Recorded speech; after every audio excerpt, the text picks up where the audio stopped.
Could I just have a moment, Your Honor, with my technical support person?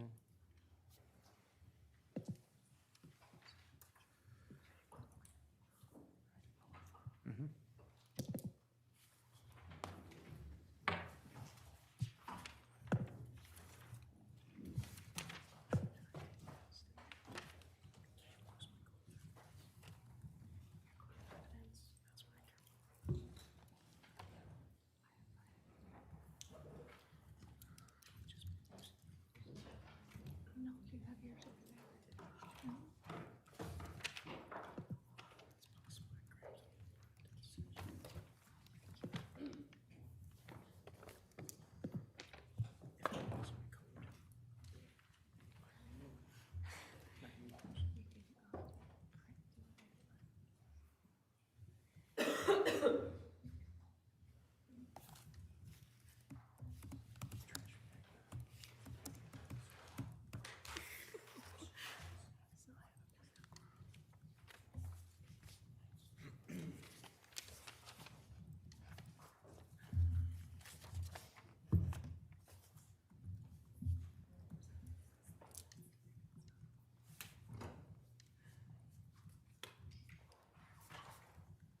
I apologize, Your Honor. I was hoping I could get this technical thing done before we began.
Right, got it.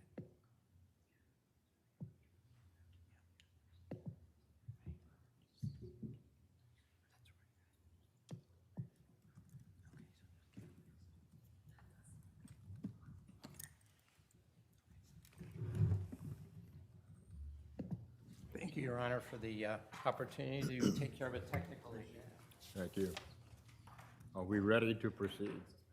There are just a couple of brief matters, not for this witness, so we can either, but, so there's not a, this, I'm not expecting to be very long with this, with Ms. Madel, or Madel, so, but the next witness, I understand, is a police officer who's going to describe certain patterns. My only, from splatter patterns, I just want to make sure that we understand how is that person going to be characterized? That whether or not his title is what his title is. He is a police colonel, but I just want to understand, I think he's a colonel, right? Captain? Lieutenant Colonel. Lieutenant Colonel. But I just want to make sure that we're not using some colloquial expression for what he's going to be testifying to. That's my only concern. I can indicate to the court, Your Honor, Lieutenant Colonel Mark Davison did a blood pattern analysis of the garage at 69 Wells as well as the two vehicles. He wrote a report about his opinions on it, and that report is part of the case. He will be testifying to his opinion as to the blood pattern analysis that he reviewed of the garage. That's fine. That's it. I'm not looking for anything spectacular. He has the training experience, and he will talk about that as well, and discuss his opinions in the reconstruction that he did on the blood spatter. Thank you. Thank you. Well, the term splatter is what I was concerned. That's not the title or the expertise. Blood pattern. I actually apologize. Splatter is actually not the right term. It's spatter. And that's a technical term that I believe he will describe on what he sees on it, the blood pattern analysis. I keep getting corrected, there's no L. It is a blood pattern analysis, and some of that blood pattern analysis, it's my understanding, is an analysis, obviously a description of what his opinion is, and that's a term. There's numerous other terms that he will be testifying to that. That's it. I'm satisfied with that representation, Your Thank Honor. you. We can bring the jury in.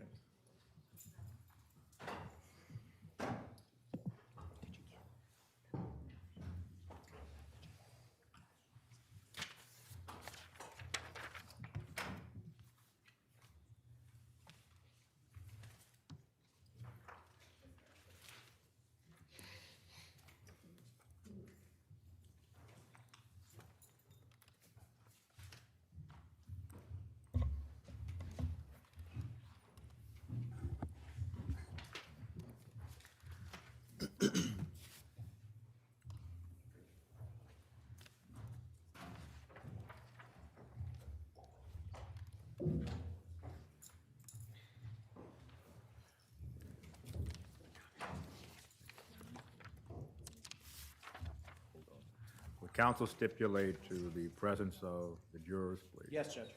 Yes, Your Honor. Good morning, ladies and gentlemen.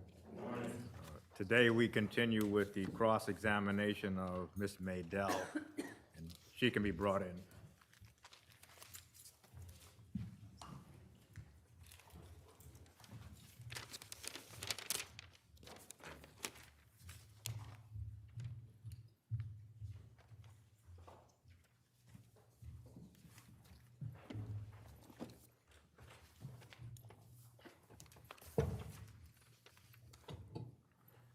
Well, before we proceed, the court just received a note.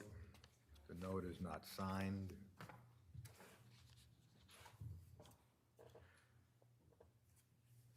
The court wants to discuss this with counsel. So we will ask that the jury be excused.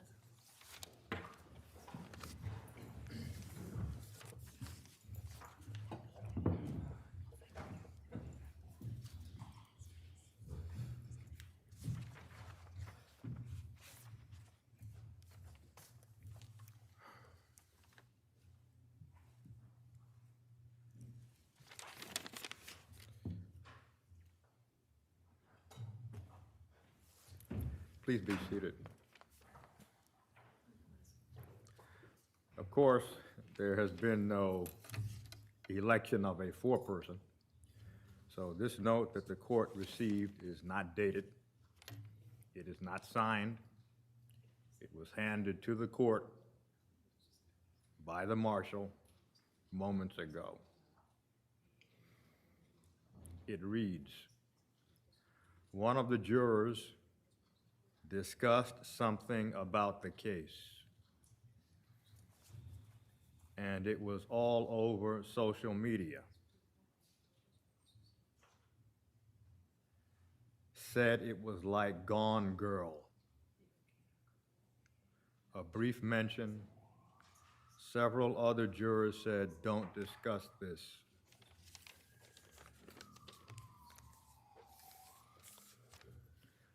You can have this marked as a court exhibit.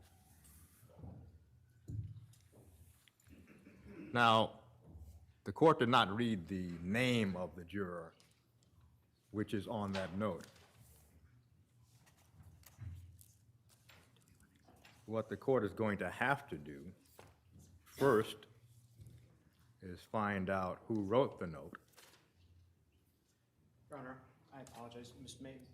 Should Ms. Maydell be excused for this? Yes.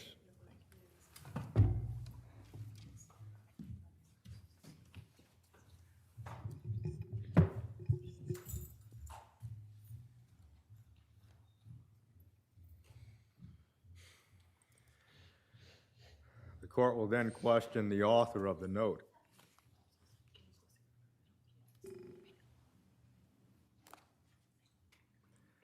And also inquire as to other matters concerning the note.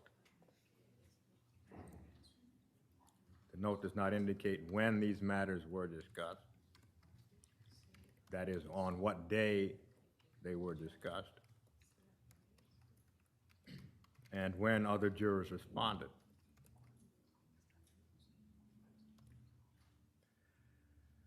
So the court is just going to have a brief conversation with the marshal to find out who handed the marshal the note.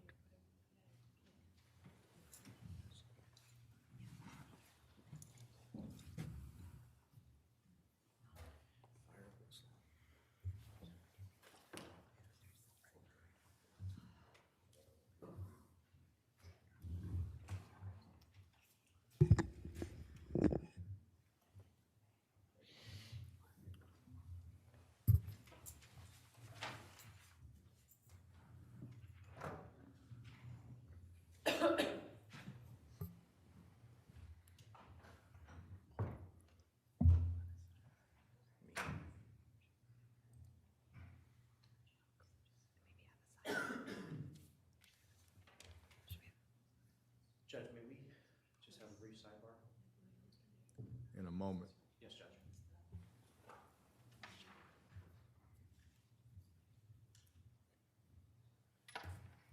The court simply asked the marshal to give me the name of the individual who gave her the note.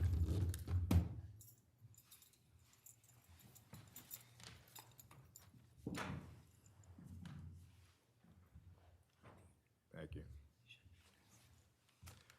Do you wish to approach? Yes, Judge.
This morning, and then determine how this matter will be addressed. So we are going to stand in a recess. All rise. This honorable Superior Court now stands in recess. Please exit the courtroom.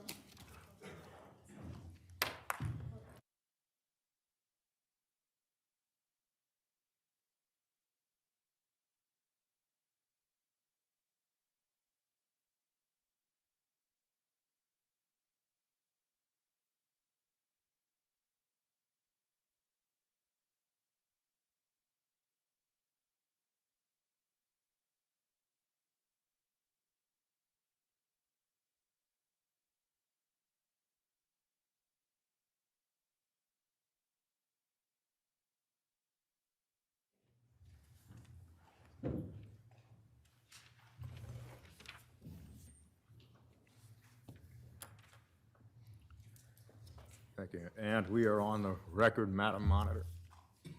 Yes, Your Honor. Thank you. The court had an opportunity to discuss with counsel how we will proceed in addressing the note that came to the court's attention through the marshal today, authored by one of the jurors. The court is just going to read what is now Court Exhibit 2 into the record again. The note is unsigned.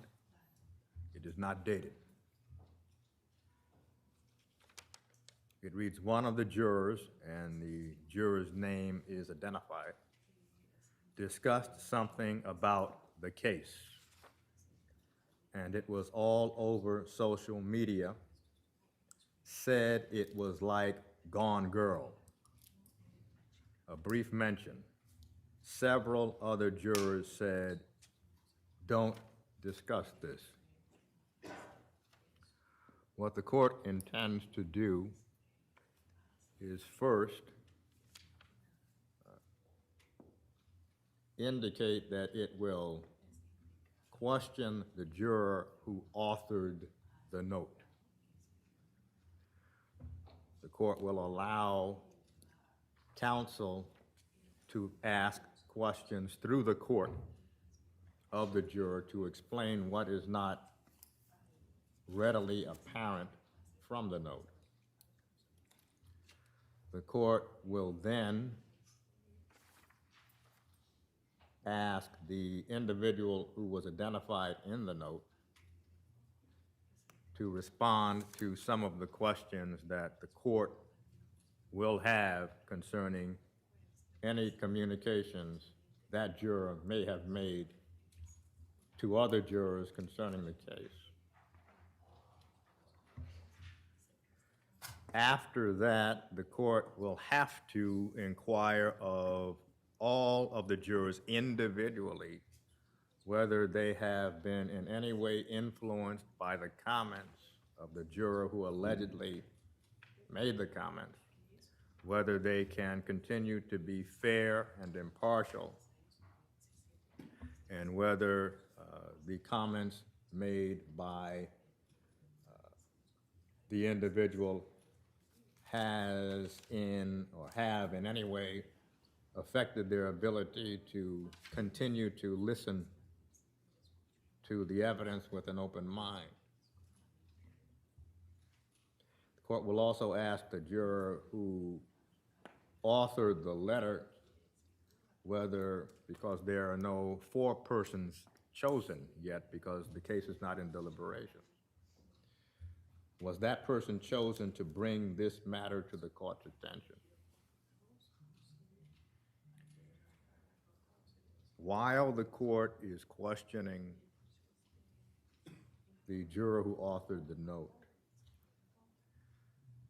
Madam Monitor will continue to keep the record. However, there will be no audio or video allowed.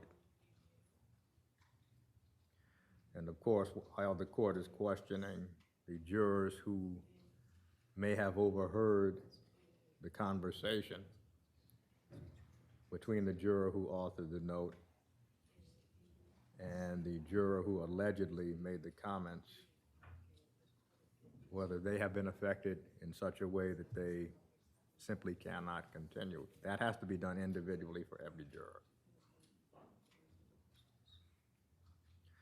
So as the court has explained what the process will be, the court will now close the courtroom. However, we will still be on the record. And close the courtroom, ask everyone to leave, please. All rise.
are back on the record, correct, Madam Monitor?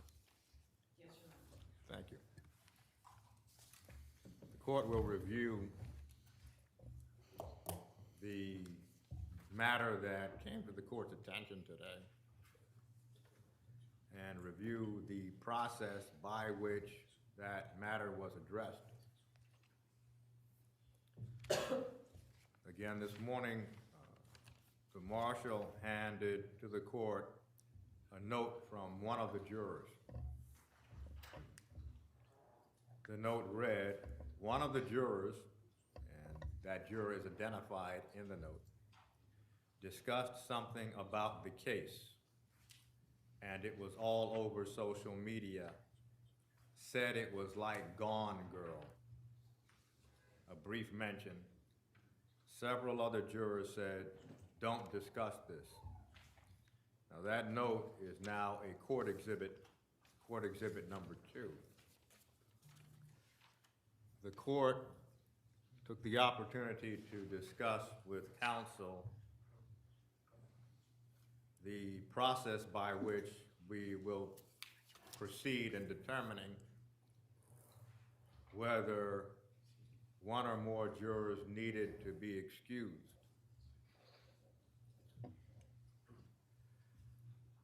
The court thereafter closed the courtroom. However, there is a transcript generated of the proceeding that was conducted during the closed courtroom. That transcript with the names of the jurors redacted should be available because the court is ordering that transcript to be expedited, hopefully by Monday morning, again with the jurors' names redacted. The court questioned the juror who authored the note, and that juror verified the information in the note. The court then questioned the juror who was identified as the juror who made the comments. That juror indicated that the comments were made. The court indicated to that juror, juror number 186, that the reference made to Gone Girl and the fact that the case has received extensive social media attention may have influenced other jurors to possibly not afford the state or the defense, one or the other, a fair trial, an impartial trial. The court also indicated to that juror that the reference to Gone Girl, if any other juror was familiar with the film, may have influenced that juror to start to hear the evidence in terms of their familiarity with the film. The court then dismissed juror number 186 and thereafter proceeded to question each juror individually, specifically whether each one of those jurors had heard the comments. Some did, some did not. Whether, if they had heard the comments, they were able to still afford the state and the defense a fair and impartial trial. Without exception, every juror indicated that they would be able to afford the state and the defense a fair and impartial trial. Every juror indicated that they would not draw conclusions about the state's case or the defense's case prior to both the state and the defense resting and they are charged to begin to deliberate. Those jurors also indicated they will still maintain their ability to avoid media coverage and social media coverage about the case. Again, every accused has the right to a speedy and public trial before an impartial jury in the state and district wherein that crime shall have been committed, the Sixth Amendment to the United States Constitution.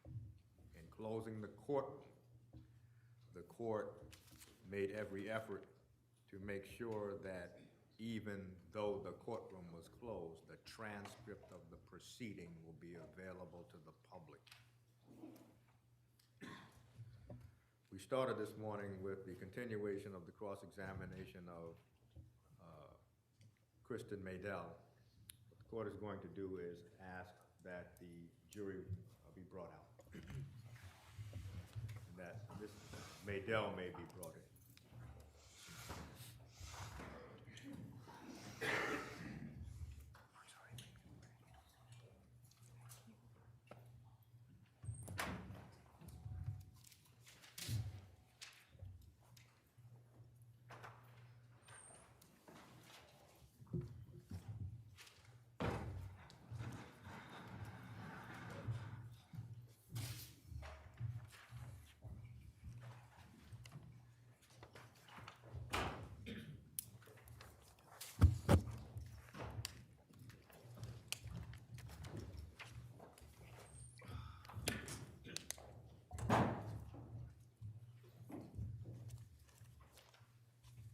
You may be seated, Ms. Maydell.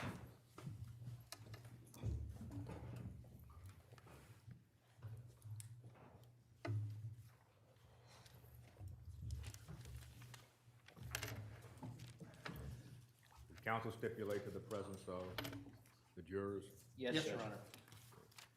Ladies and gentlemen, we continue with the cross-examination of Ms. Maydell by the defense.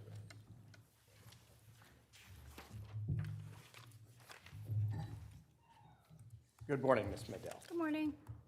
So there were a lot of different exhibits that you were shown, and you went through there were multiple reports that you prepared, is that right?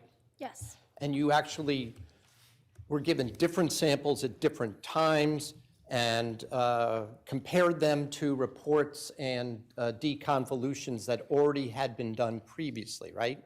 Yes. And I think you said, correct me if I'm wrong, you didn't go back and start from scratch each time you were asked to compare another sample with your earlier work. Am I correct about that? Well, it depends on the sample. I might have had to do a new decon if I DNR'd the first one to do a new comparison. And the first reports you did were on June 1st, 2019, is that right? Around that date, yes. You were asked at that point to examine certain materials and swabs and other things early on in this case while it was still in an early development state, correct? Yes. One of the things you were asked to do early on is to determine whether or not there was any DNA in certain parts of the Suburban, right? Yes, I did have samples from the Suburban. And as I understand it, one of the swabs that you were given to test was from early on, was of the WeatherTech floor liner in the rear cargo area of the Chevy Suburban, is that right? That sounds familiar, yes. And you were also given other materials to test, correct? Lots of materials, yes. And so there's some of them, and some of your reports actually move around from materials that you haven't even been asked about yet, right? That is correct, yes. So I'm just going to show you one portion from your first report, which you called, your initial report is just called DNA report, right?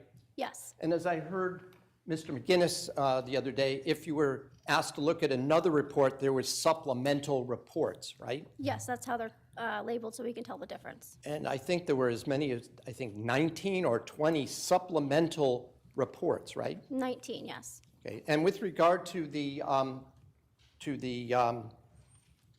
initial review of the WeatherTech floor liner from the back of the Suburban, you had labeled that as 42S1 in the lab? I could refer to it. Yes, I don't recall All right, exactly. well, but- I'm going to show you a page because, like you said, there were other things that you examined that weren't even relevant to either New Canaan or the vehicle, right? Correct, yes. So I'm just going to show you, if I may approach. I'm going to show you what has been known as J for identification. Just have you look at that for a moment. Your Honor, may I see Jay? I haven't seen it. I'll be happy to show before I ask a question, I will be happy to show the state. Recognize that? Yes, I mean, it's taken out of a report because that has my Right. signature on it, yes, but Right. So, and that is your signature on there? yes, And we understand there are other conclusions you reached about other items, but in that initial report, that was your conclusion with regard to that particular test of the WeatherTech cargo area, right? yes. I would offer it, Your Honor.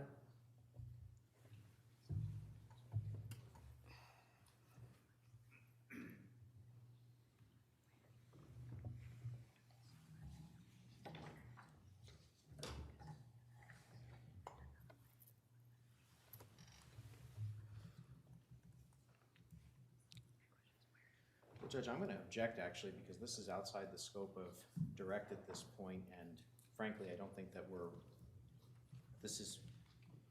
we're referring to Jennifer Dulos' Suburban, I don't think that that's where this is from.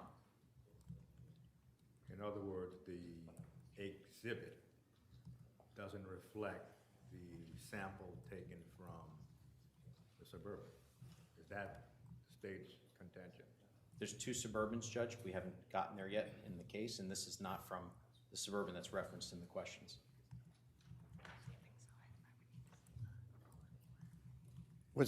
Can you look at your report to determine if 42S1 was from the Suburban in New Canaan? Do you have your reports in I front of don't you? have my reports, and my reports would not give me any more information than that. Would not give you any more information No, than you that. need to go back to the submitting agency RFA for the lab to say where that came from. I would just have the same description on that on my report. All right. So the objection is sustained.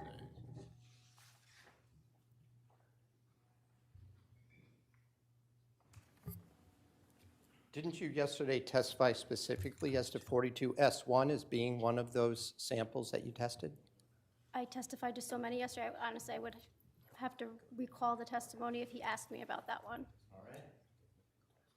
Can I just have a moment, Your Honor? Yes.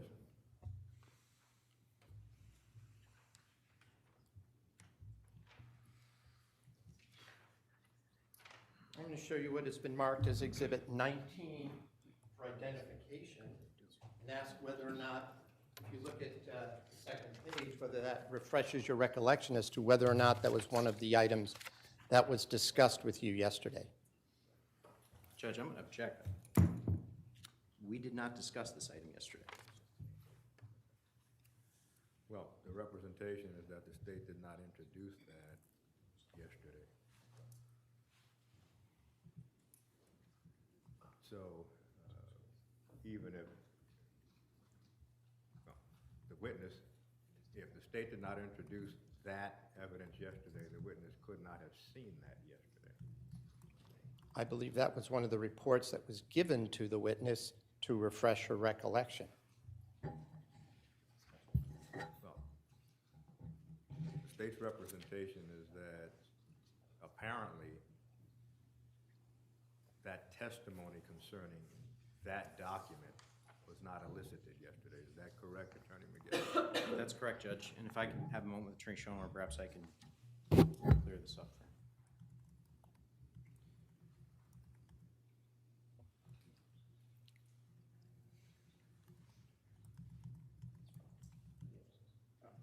I'm going to move on, Your Honor. Thank you.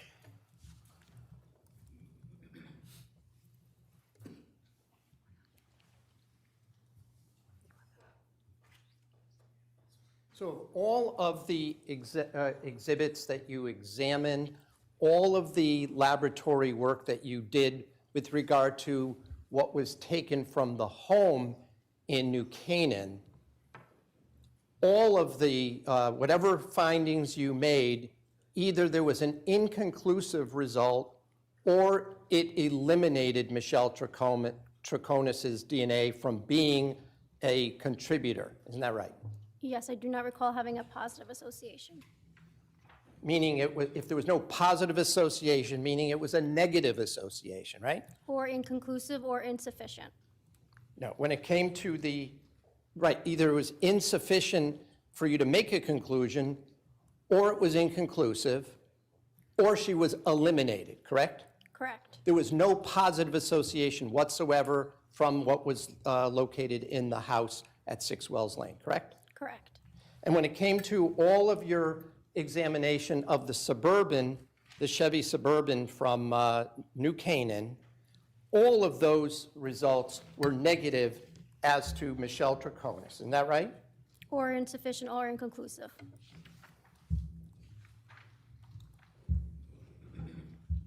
Now, I just want to ask you a couple of questions to understand a little bit about transfer DNA. We got into that a little bit yesterday.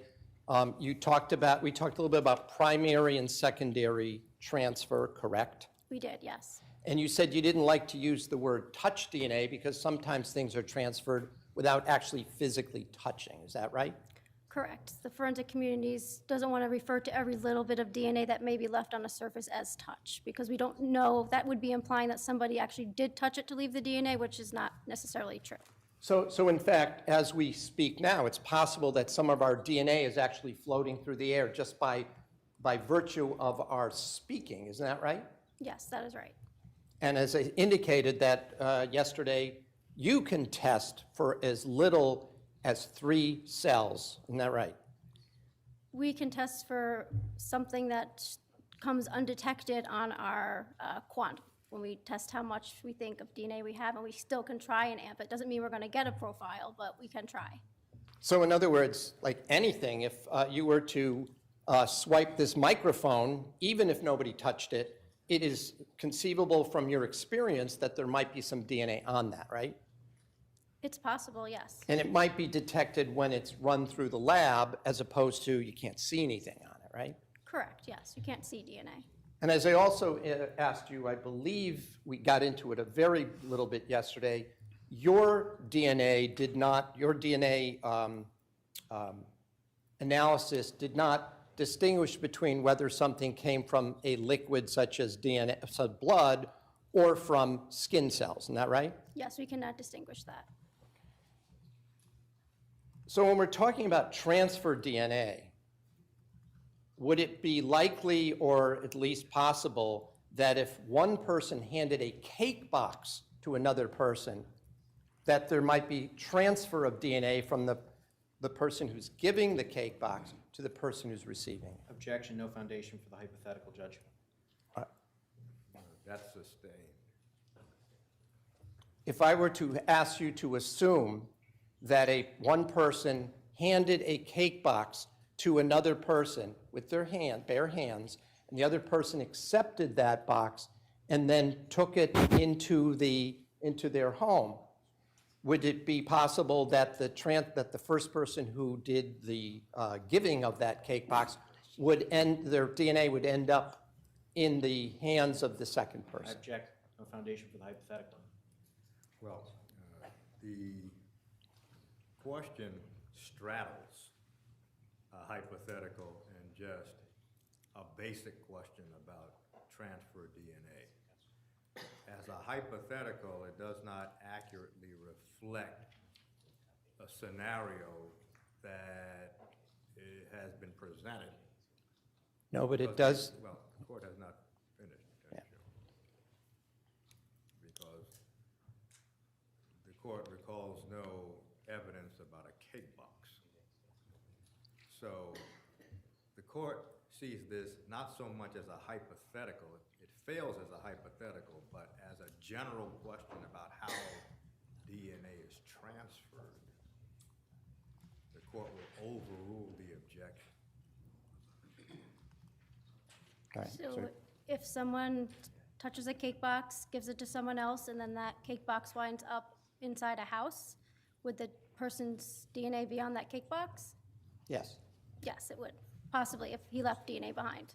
All right, and would that also, if the person took the cake box in the location where the person, the giver, had been holding the box, is it possible that some of the DNA would also be transferred to the hands of the recipient? That is possible. And if that second person then opened a doorknob, would it be possible that some of the transferred DNA would end up on that I doorknob? object, Your Honor. Well, now this is starting to sound as if the door is being open to a hypothetical,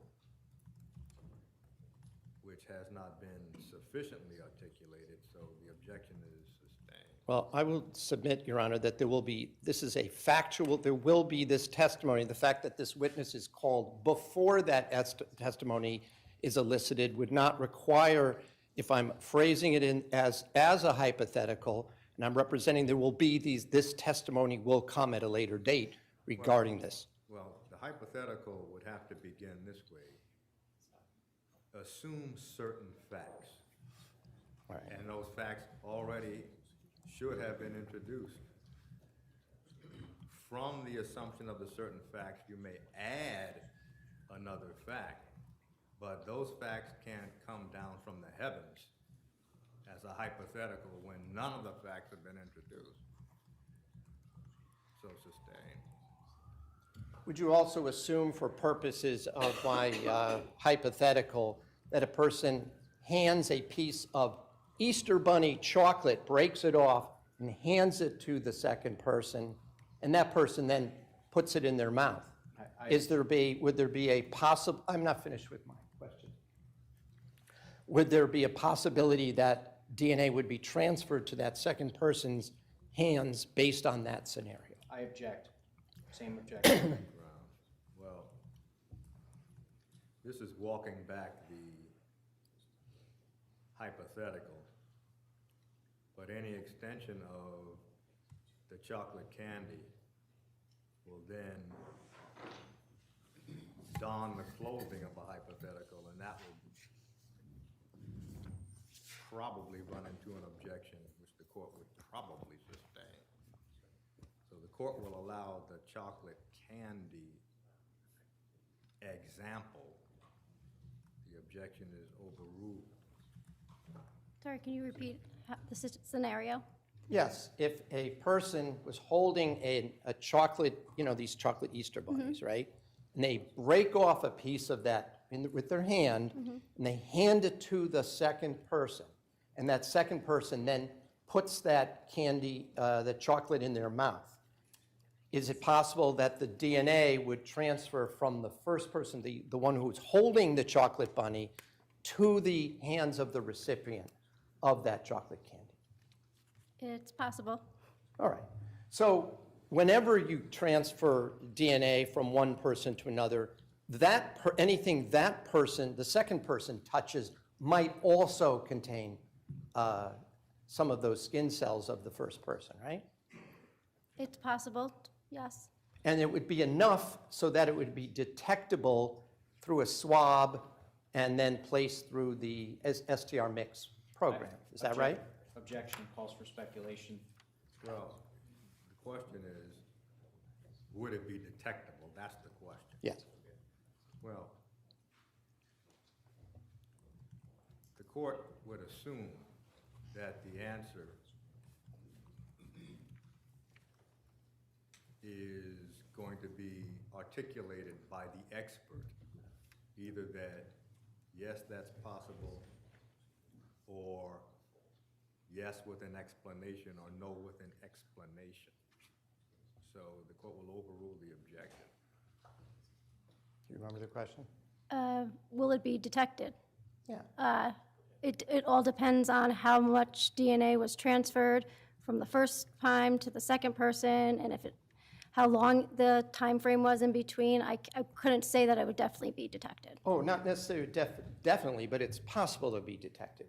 If there was enough DNA there, yes. And you said over what period of time? Is there a minimum or maximum period of time that DNA disappears from a surface? No, again, it's all the different situations, what kind of DNA it is, what kind of elements it's exposed to, how long, how hard it was pushed on that material, friction, the kind of surface it is, if it's porous. There's so many situations. I couldn't tell you how long. Would weather affect that in terms of it being, if it's warmer as opposed to like now it's snowing out, would that affect it? Oh, yeah, all weather, yes. And so warm weather would be more likely to last longer, is that right?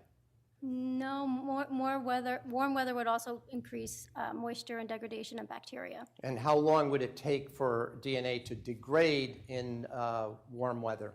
There's no time frame. Again, it's how much DNA is there, what kind of DNA is there, how hot the temperature is. I couldn't give you a time frame. Have you been able to recover DNA for something that's been exposed to moist weather for 1 or 2 days? I don't know that I've ever have a sample that I specifically did that, no. All right, what about it indoors? Inside a home? Would it last longer if it's not exposed to the elements? It could. I have no further questions. Well, if I could just hold on for 1 second, I just want to confer.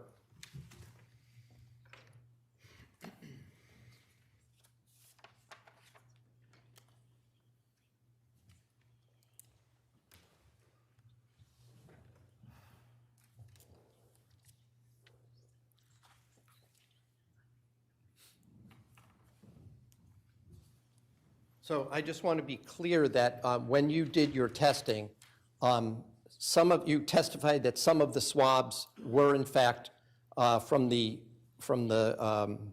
where a contributor was the subject of the toothbrush swab, correct? In the comparison you did.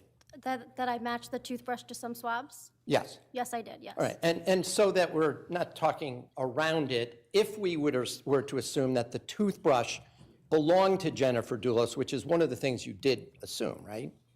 Yes. Right. Then you still can't tell whether the DNA that you examined and deconvoluted using STR mix came from the mouth, from blood, or from skin cells, right?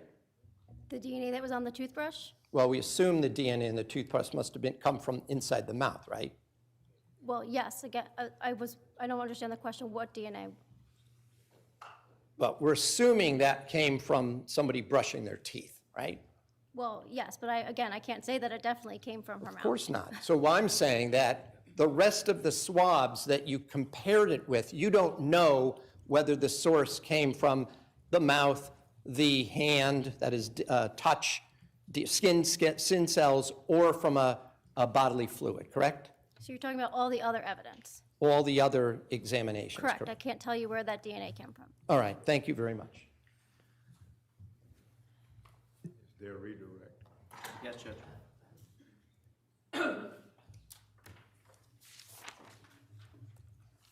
Good afternoon. Good afternoon. Ms. Maydell, yesterday you were asked a series of questions about whether or not the swabbings which were submitted to the Division of Scientific Services were subsequently tested for confirmatory blood. Do you recall those questions? I do, yes. Are there certain protocols that the laboratory has with respect to whether or not they're going to be testing for confirmatory blood? Yes, there's a typical protocol where typically confirmatory testing for blood is done when it's a homicide case. These samples came in as a missing persons case, and a lot of them had the screening test for KM already done. So we don't repeat a test that's already been done by somebody that we do. So that's why we did not perform the KM testing again. And then also, we don't want to Your Honor, I'm going to object because she had testified yesterday, this was outside her area, that she just is aware that someone else does it. So for her to be the one to explain it, she's the wrong witness for that. She was limited to DNA. Well, she's not talking about DNA. She's talking about lab process. And she's been at the lab for 20 years and is a supervisor. So the objection is overruled. I think I left off that we also don't want to do extra screening testing or confirmatory testing if we have limited samples. So we really want to make sure that we're processing as much of that swab for the actual DNA test and not use some on a confirmatory or a screening test. And so, as I understand your testimony, when a confirmatory test is done, more of the sample has to be used for that particular test, is that correct? Objection leading. Well, because of the technical nature of the testimony, the court is going to allow some leeway on leading questions because, quite frankly, at times, counsel is making sure through the leading question that he or she understands the technology themselves. Overruled. You may answer the question. Yes, so if we were to go do another either KM or confirmatory test, we would have to take a cutting of that swab, which would then reduce the size sample that went to DNA. Thank you, I have nothing additional. Just very briefly, you already testified that you would not, some of the testing that was done was confirmed as blood, correct? No. Nothing? We did screening testing for blood. We didn't do confirmatory. All right, In and the you- stuff we talked about yesterday. All right, so if we were, again, if some of the screening was done, someone confirmed that it in fact was blood for some of these swabs, right? Not that I'm aware of. We just did screening. All right, but you testified yesterday that you would never come into a courtroom and testify that a presumptive test was sufficiently scientifically reliable for you to swear that it was blood, right? I object outside the scope. Well, the testimony yesterday, the first question addressed whether or not there was confirmatory testing. The second question addressed what was testified to yesterday concerning this witness testifying that she would never come into a courtroom and say that a certain substance was blood just based on a screening. So that testimony went in yesterday. The court would allow it, overruled. Yes, I testified yesterday that I would never testify to a screening test being confirmatory for blood, and I'm not saying I'm doing that now. You just use it as, you would agree that KM, which I think you just talked about, you call that a screening, it's a presumptive test, We right? call it a screening test, yes. All right, and that's so that you avoid the necessity of having to prove that something is blood or not blood, right? No, we don't necessarily not want to prove that it's blood. We just want to see if something possibly can be blood, so then we pass it on for DNA testing. So if, you would agree with me that at least blood, if you were able to retrieve it, would have DNA, right? Yes. But an object, just because it tests positive presumptively for KM, would not necessarily mean that the DNA came from blood. That's my point. Yes, that's correct. All right, thank you. I have no further questions. I have nothing, Judge. Maydell, thank you, Michelle.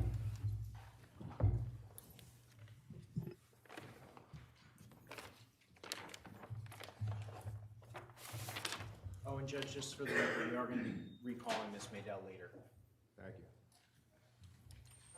Your Honor, the state would call Mark Davison, or I'm sorry, Davison.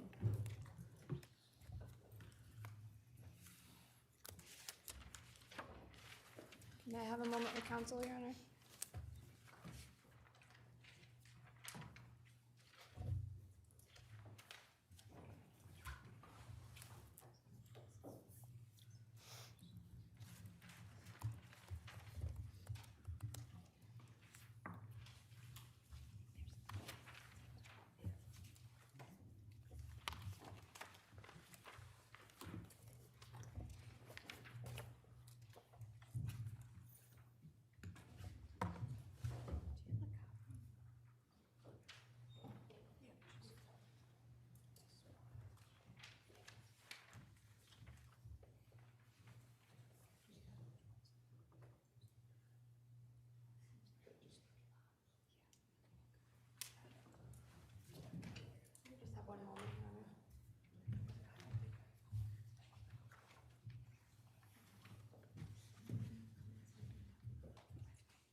clerk. You could please raise your right hand. Do you solemnly swear or solemnly and sincerely affirm, as the case may be, that the evidence you shall give concerning this case shall be the truth, the whole truth, and nothing but the truth, so help you God, or upon penalty of perjury? Yes, ma'am. Can you please state your name and spell it for the record? Mark Davison, MarkDavison. And your affiliation? Connecticut State Police. Thank you. You may be seated. Good afternoon. Your Honor, may I inquire? Thank you. Good afternoon, sir. How are you? Fine, ma'am, thank you. Sir, are you currently working with the state police? Yes, ma'am. What is your current position, please? I'm currently the commanding officer of the Office of Administrative Services. I'm a lieutenant colonel. And how long have you worked for the Connecticut State Police? Just about 18 years now. And could you please briefly just describe some of your career path with the Connecticut State Police, please? Yes, I started out on patrol in Troop G in Bridgeport. I worked on patrol for 3 years. Took a test for the Major Crime Squad. I spent 9 years with the Western District Major Crime Squad, primarily a little time as a street detective, 2 years as a crime scene detective. I was promoted to sergeant during that time period. I supervised the criminal investigative unit up at Troop L in Litchfield, and then I was the supervisor of the crime scene van for the next approximately 5 years. Subsequent to that, I was promoted to lieutenant. I ran a barracks up at Troop L for 2.5 years, was promoted to captain. I was the commanding officer of the academy for 2 classes, took a 1.5 years, a short period of time at Western District as the acting commanding officer and promoted to lieutenant colonel. And I've been up at headquarters for the last 1.5 years. And briefly, could you describe some of your educational background? I have a Bachelor of Science degree in engineering from the United States Naval Academy and a Master of Forensic Science from the University of New Haven. At the University of New Haven, did you specialize in a particular topic? Part of my education there consisted of research, which I did on bloodstain pattern analysis specific to area of origin reconstructions and measurement error, and an independent study relative to conducting bloodstain pattern analysis. What exactly is bloodstain pattern analysis? So bloodstain pattern analysis is an examination of the size, shape, distribution of bloodstains in order to determine the mechanisms that created them. So it can be used in certain circumstances to determine sequence, origin, position, location, determine a mechanism that created the patterns, support or refute testimony, or eliminate certain circumstances that could not have happened. Could you explain some of your training and education that you received specific to blood pattern analysis? Specific to blood stain pattern analysis, I have approximately 600 hours of training. That training consists of 2 basic courses that I was a co-instructor on, 2 advanced courses in blood stain pattern analysis, a course in report writing and documentation, an advanced course in fluid dynamics related to blood stain pattern analysis, an advanced course related to fabric, blood stain pattern analysis on fabrics, and a BPA level 2 course. In addition to that, I'm a member of the International Association of Blood Stain Pattern Analysts. Since 2014, I've attended the last 9 training conferences, which are 4-day conferences related to blood stain analysis and other topics. In addition to that, I have in totality 1,250 hours of training relative to death investigation and crime scene investigation. That includes my blood stain training. And with respect to teachings, have you held any teaching positions? I'm currently an adjunct professor at the University of New Haven and Central Connecticut State University. I've taught for the last 8 years at the University of New Haven, graduate and undergraduate level courses in bloodstain analysis, crime scene investigation, forensic technology, and introduction to forensic science, and an officer-involved shooting course at Central Connecticut State University. And have you conducted blood pattern analysis before? Yes. About how many times? I've worked on or consulted on approximately 42 cases relative to bloodstain pattern analysis. My experience relative to bloodstain cases is approximately 130 cases. I've written or peer-reviewed reports on bloodstain pattern analysis approximately 25 times. And was this in your capacity as a Connecticut State Police Trooper? Yes, ma'am. And have you testified concerning your results before? Yes, About how many times? 4 times. Have you testified or consulted for the defense before? I have consulted with defense before. Okay, and just where was that? A case out of Michigan. In May of 2019, were you asked to respond to 69 Wells Lane in New Canaan? Yes, ma'am. Who made that request of you? That was Detective Riley from Western District. Do you recall what day that call came in? The 25th of May, 2019. What did you do? I responded to the scene approximately 1,300 hours. It's 1 o'clock. Met with the crime scene unit, got a brief from Detective Riley and the team relative to the case they were working on and the specifics that they were asking that I do, which was to examine bloodstains that were located in the garage and on a vehicle that was within the garage at 69 Wells. And how did you use a blood, can I just call it BPA? Is that okay? If I just say BPA, bloodstain pattern analysis? Fine with me, ma'am. Okay. How did you use BPA in evaluating the garage that day?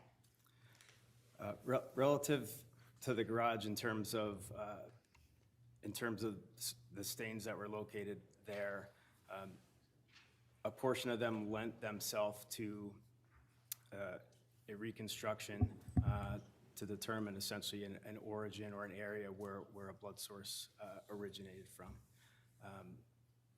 In addition to that, bloodstains on the vehicle also lent themselves to a partial reconstruction relative to the origin of those stains. So in addition to that, I documented bloodstains that were located within the garage on that vehicle, and then on a Suburban, another vehicle that was part of that case. Did you conduct your analysis or reconstruction that day on the 25th? In terms of documentation, yes, the reconstruction piece was done on the 27th of May. Why a different day? At that time, the crime scene unit had been at that scene since the early morning hours of the 25th, so they worked through the night. By the time we cleared on the 25th was approximately 5:30 p.m., so they had been up all night and all day. So the decision was made to return on the 27th in order to continue processing, to put them back on a sleep cycle that was conducive to efficiency and work. Did you return to 69 Wells on 5/27? Yes, ma'am. And who was with you when you returned? At the scene that day were detectives Riley, Pierston, LaPriori, Hazen, Keppel, Downs, McGavin, and Clabby. And Jamie Pearson, what was her role? Detective Pearson had been assigned to do the sketch map of the scene. Does the sketch map assist you in your analysis? Some of the measurements do, or assistance with the measurements that I need to take are part of that process, yes. Now, did you write a report of your analysis or your findings? Yes, ma'am. And did you review any documentation prior to, actually, strike that if I may, just have one moment. Did you personally examine, or what did you personally examine prior to writing your report?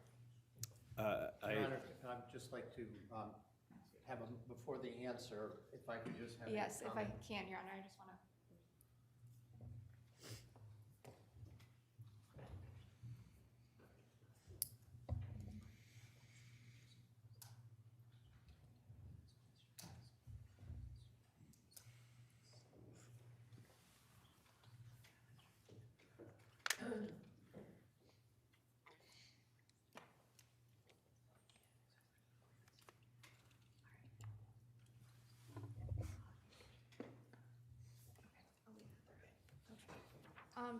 Sir, if I can, Your Honor, just with respect to only what you personally observed at a scene, can you please describe to the jury what you physically examined?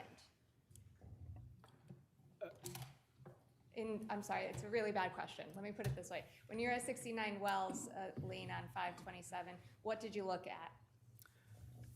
I looked at the interior of the garage, the Range Rover that was in the garage.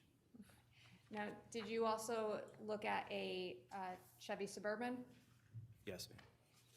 Where were you when you looked at this Chevy Suburban? At the New Canaan Police Department on the 27th. And with respect to the Range Rover that was in the garage, did you examine that? Yes, ma'am. Okay. And where were you when you examined that? At the 69 Wells. And did you review photographs that were perhaps made by other people involved in this case in your analysis? Yes. And based on your findings in your review of that documentation, did you write a report? Yes. If I may, Your Honor. Yes.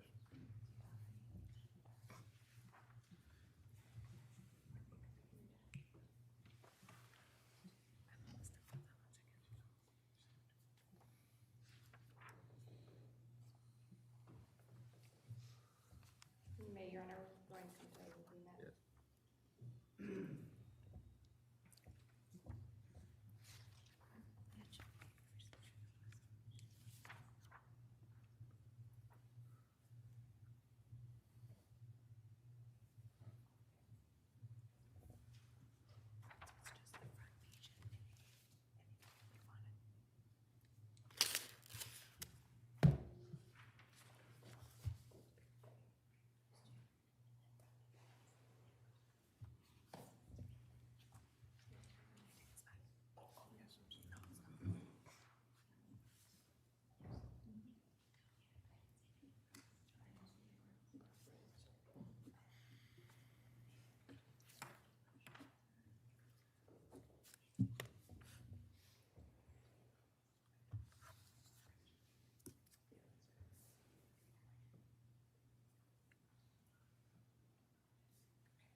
If I may approach the. Okay. If I may, Your Honor. Yes.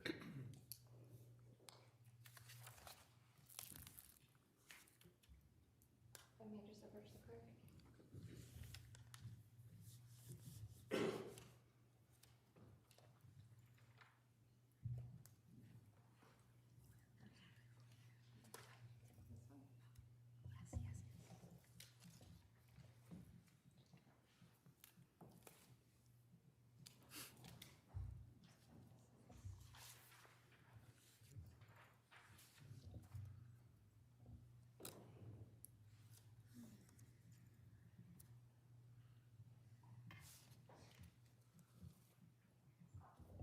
May I approach the witness? Your Yes. Honor? Sir, I'm going to show you what's been marked as States 30. Do you recognize that document? If I may, please don't read from it at this time. If you can, I can just ask you some questions about it. If you can, read from it, not out loud.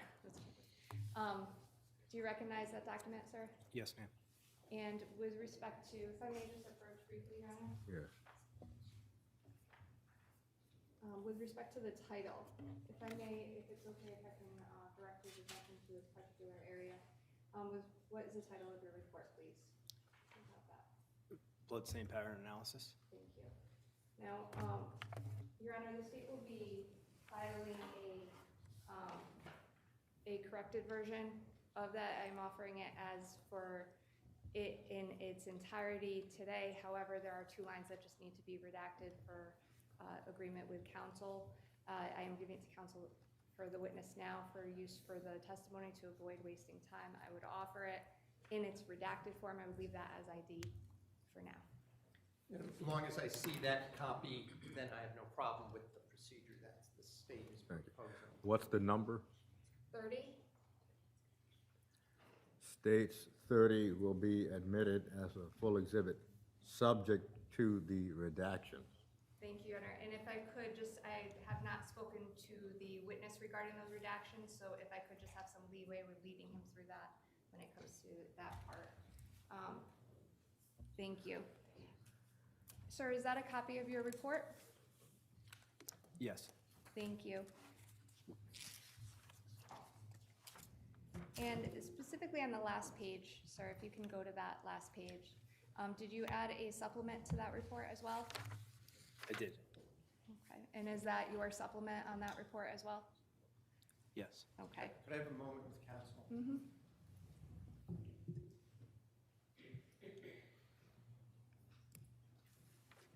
Okay. Thank you very much, sir. If I may take it back.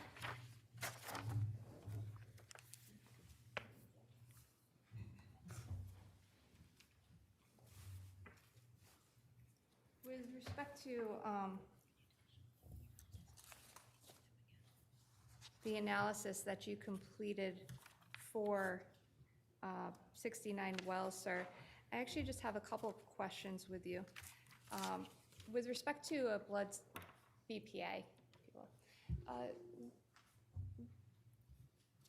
are there different types of, well, I'll draw that. What's an altered stain? An altered stain is a blood stain with characteristics that indicate a physical change has occurred to it after deposition. And are there different types of altered stains? There are a few different types, yes. What are some types of altered stains? A type of altered stain is by definition and title called a wipe. So a wipe is an altered stain with characteristics that indicate a change has occurred to it, meaning that an object has moved through blood that has been deposited on the surface. And that's called a wipe? It's a wipe. Okay. Is there another type of altered stain? Another altered stain is a perimeter stain, which is a blood stain that consists of just its edge characteristics. The central part either having been wholly or partially removed. So there's some change to that blood stain, which can result from a number of different circumstances. What about a swipe? A swipe is a blood stain that results from contact between a blood-bearing surface and another surface with indications of relative motion between the surfaces. And a transfer stain? A transfer stain is a blood stain that results from the transfer of blood between surfaces. Now, you had an opportunity to personally review the garage at 69 Wells, correct? Yes, ma'am. Okay, and were you aware of the grid pattern sketch map that Sergeant Pearson put together? Yes. Okay, and have you examined that and reviewed that as part of your analysis and report writing? Yes. With respect to areas A, B, and C, do you recall that that's on the I guess, left side of the garage? Left side of the garage. In that area, A, B, and C, did you find any altered stains? Yes, in areas A and B. At this time, Your Honor, state would offer states 31. I'm not sure if there's an objection. Is that the disc? Yes. No objection. Okay. States 31 will be admitted as a full exhibit. Thank you. Sir, I'm going to ask you to draw your attention to the screen behind you. May I just inquire of the court and the parties if other TVs are on?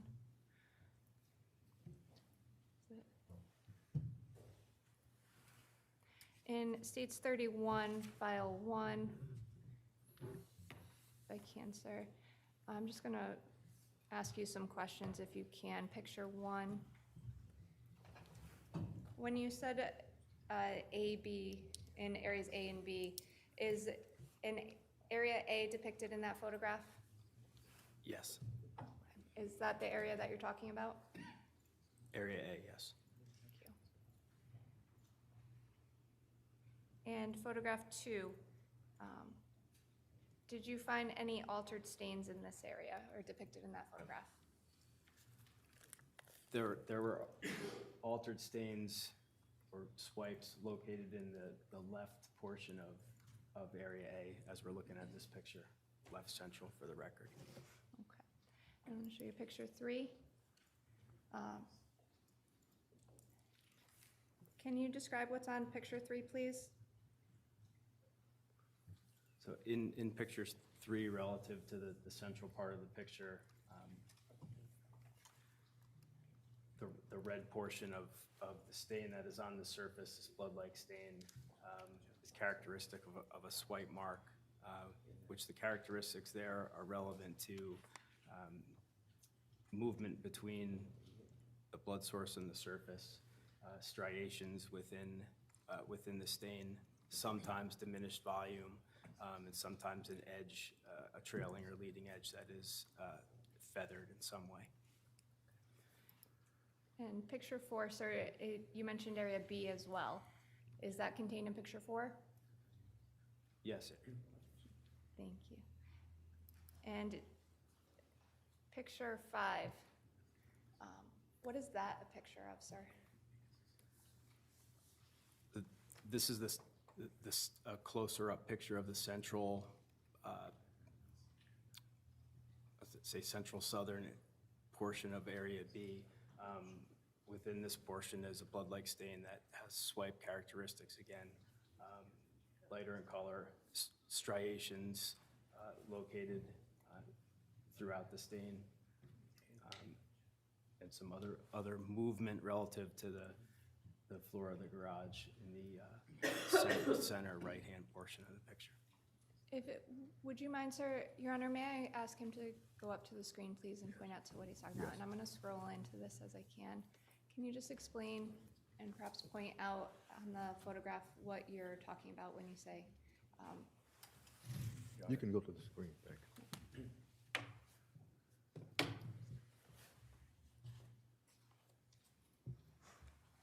So I'm referencing this area here in terms of discoloration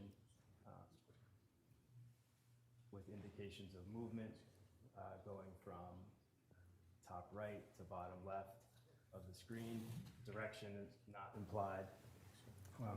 There are striations located within this stain, meaning lines or essentially parallel lines, which is another indication of movement.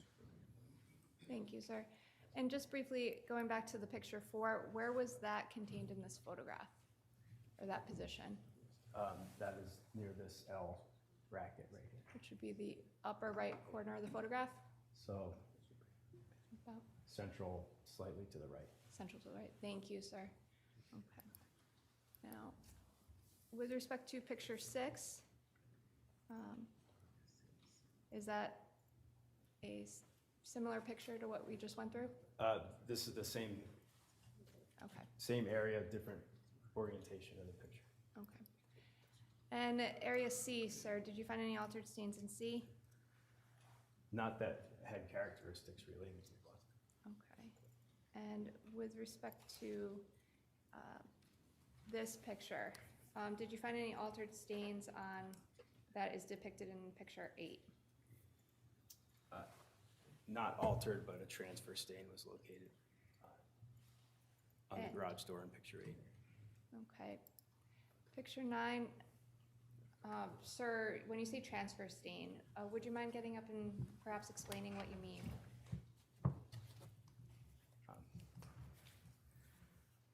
This is a closer up picture of the second panel of the garage door on the left-hand side from the photograph we just looked at.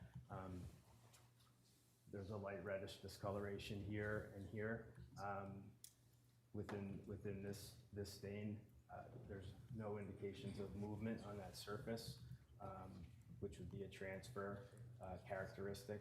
In other words, a bloodstained surface contacted this area and then was removed. This top stain has slight characteristics of a swipe mark, particularly the top right portion of this picture has a feathered edge, which is some indication of movement relative to this stain here. Thank you, sir. Now, with respect to area G, did you also examine that area? Yes, ma'am. Okay. And did you examine area G when the Range Rover was in the garage? Yes. Okay, did you ever examine area G when the Range Rover was removed? No. Okay, did you review the area G with the Range Rover removed through any photographs or any other documentation done by other officers? Yes.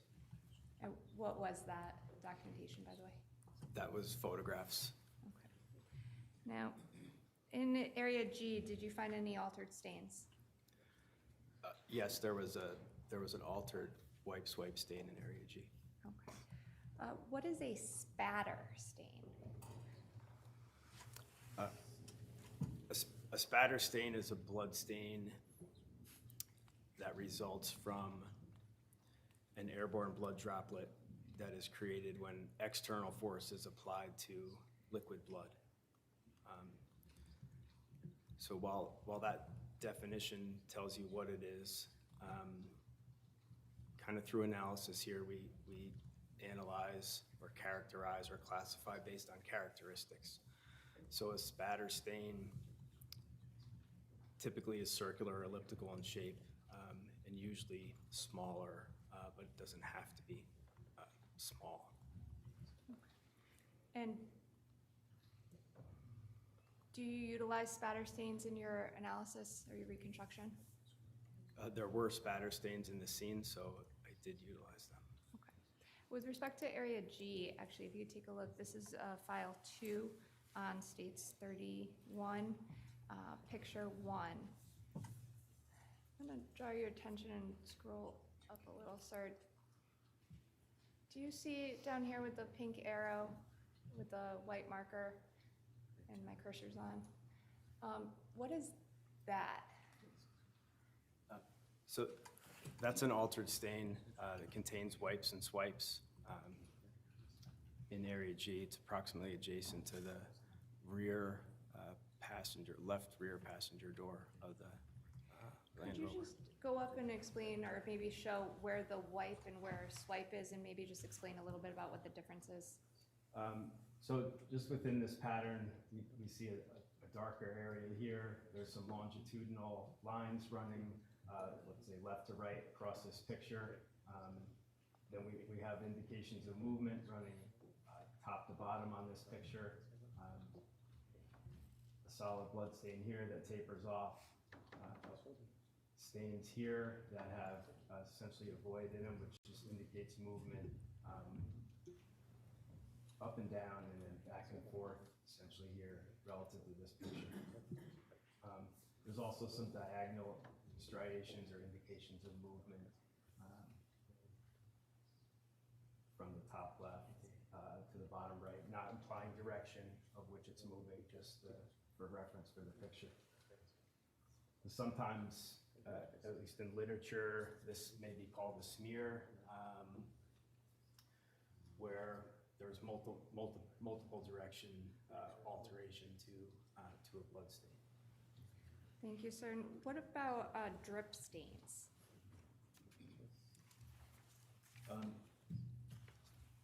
Drip stains result from a blood drop that accumulated and fell due to gravity. So there's no other force acting on a drip stain other than gravity. Did you find any drip stains in area G?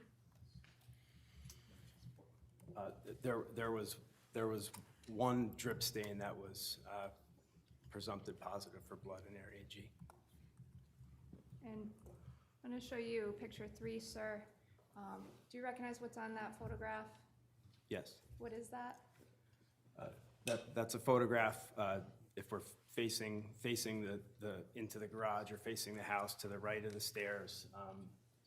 There are four circular stains there, characteristic of drips on the concrete to the right of the stairs as we're looking at the picture. I'm going to draw your attention to photo 4. If you could just describe that, sir. That's a drip stain that consists of its perimeter characteristics. So the central part of that stain has been removed. So the perimeter we can see is relatively circular, meaning that the drop fell due to gravity and impacted the ground. The size of that drop in this is approximately 8 to 10 millimeters, which is average size for a drip stain. But in this case, we just have essentially a perimeter stain where the central part has been removed. How does a perimeter stain happen?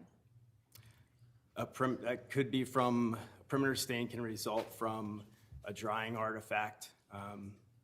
Blood dries essentially from the outside in, so the perimeters remain, the central part becomes flaky and can be removed easily, or it could be that was a wet blood stain that had partially dried, leaving the perimeter characteristics, and something removed the central portion from it. Now, you said you weren't there for when the vehicle was removed, but did you examine the photographs afterwards? Yes, ma'am. Okay, and I'm going to draw your attention to this group down here, if you could see my cursor, and one up on the upper right. And Could we just clarify which vehicle we're talking about? oh, the Range Rover, I'm sorry. Is this the middle bay, sir, when the Range Rover was removed? Yes, ma'am. Thank you. And I'm going to go to picture 6.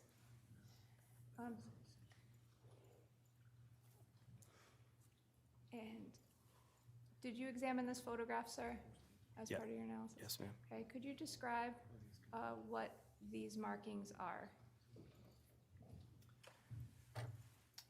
The- And perhaps actually, I'm sorry, if I can go to picture 7. Is it do you see the label on picture 6? I'm sorry, is this GE1, GE2, and so forth? Yes. Is that correct? Okay. Now picture 7, GE1, right above GE1. Could you describe that, please, to the jury?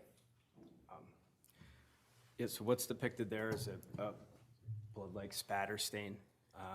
The characteristic of the stain, we can see it has an elliptical shape. This stain is very long and thin, so it has a long axis and a short width. We can also observe in this stain that, Your Honor, is it okay? It's better if you approach the screen. Okay. Explain it. Thank you. Thank you.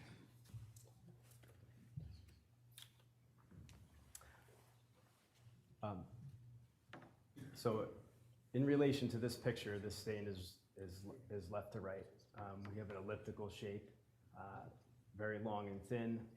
This stain is approximately 1 millimeter in width. We measure blood stains, or particularly elliptical stains, just according to width in terms of reference. It's 1 millimeter, that's about the width of a dime, just for reference. A long axis that's long and thin, and then to the right side of the stain, we have a thinning portion, which essentially we refer to as a tail, and then there's a small blood stain that has detached from this tail that's located further to the right. So based on the characteristics that this is a elliptical stain, which is small in size, that's characteristic of a spatter stain. So blood that's been put into flight by an external force that landed on this surface here. We can tell the direction that this stain was deposited based on the edge characteristics of essentially the tail of the stain or the trailing edge. Where we have a tail, particularly on this one, this indicates that the spatter stain was traveling, in this case, from the left of the picture towards the right-hand side of the picture.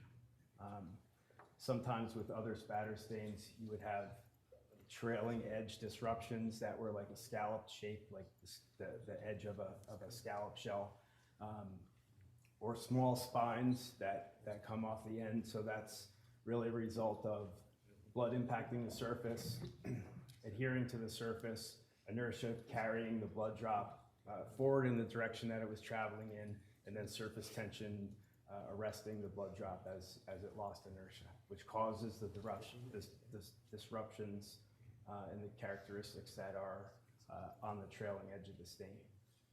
So when we look at this, we know that it came from this picture from the left to the right. Thank you, sir. Your Honor, it is 1 o'clock. Do you wish Yes. to? We are going to stand in our lunch and recess, and lunch and recess will be a little longer than usual. The marshals will discuss with the jury the new parking arrangements that have been made. So what we plan to do is take our lunch and recess at this time. We are not going to resume until 2:20.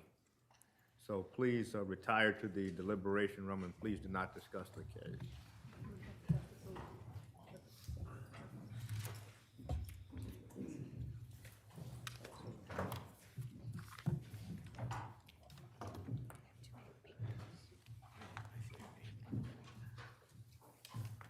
All rise.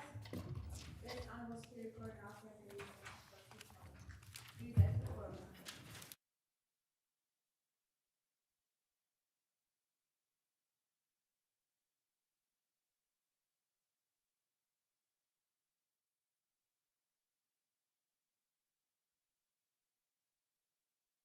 However, there was an agreement to redact a few words off of it, so we did redact that during the lunch break, so that is states 32. If 30 on the record was moved as full, could we make that ID and 32 be full? I mean, I will not object to, for the record, of just replacing Or we could do the that. one subject to with the new one, so we don't have to worry about it accidentally. You know, it's a very long report, which I'm not objecting to. For the record, it's, gosh, it's 32 pages. So I have no objection. They want to take back the one that's just, because if it accidentally goes in, it might be problems. So, right now, the redacted number is which? 32. 32. So 32 will go in as full. The court is trying to determine whether the record is cleaner and just leaving 30 in as it is, or designating it as ID. If we could designate it as ID, just to keep it separate and ensure that it is, I would ask to do that. So, states 30, ID exhibit. Is there anything else before we start? Not with this witness. Before the next couple of witnesses, I want to be heard briefly about where we're going to go with the questions, because I may have an objection, I think, based on what I was told, where they want Perhaps to we go can with it. finish with Mr. Davison Yeah. and do this, so we can. Right. Yeah. Thank you. We can bring the jury back in, please. Next, John.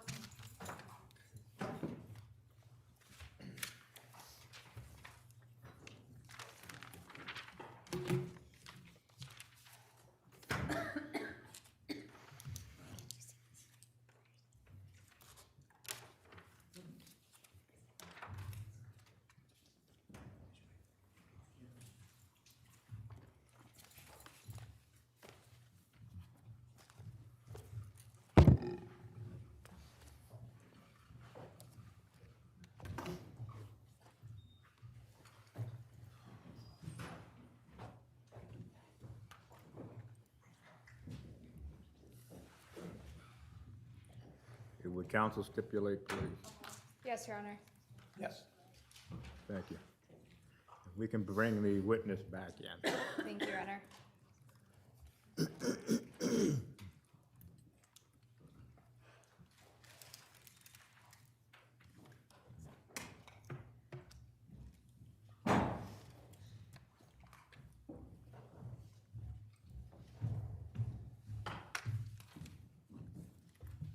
You may be seated, Colonel.